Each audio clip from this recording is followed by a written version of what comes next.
Experiencing screen freezes or glitches with your Ford F-150's sync system? Don't worry, resetting it is often the solution.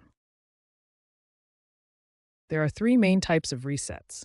First, a soft reset or reboot clears minor glitches.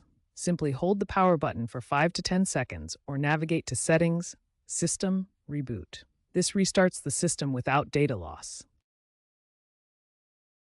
Second, a hard reset refreshes the system by clearing cached data. Access this via Settings, System, Reset, Hard Reset. Use it for app freezes or unresponsive screens. Finally, a factory reset restores sync to its original state, erasing all user data. Find it under Settings, General, Reset, Factory Reset. Remember to perform these resets while parked for safety.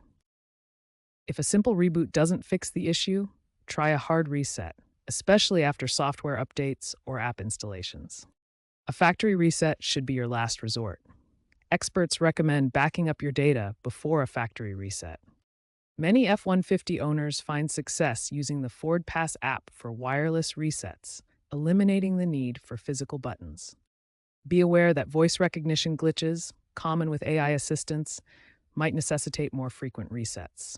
If you encounter sync issues after installing third-party apps, a reset, combined with clearing the app cache, can often resolve the problem. Always ensure your sync system has the latest updates via OTA to prevent bugs.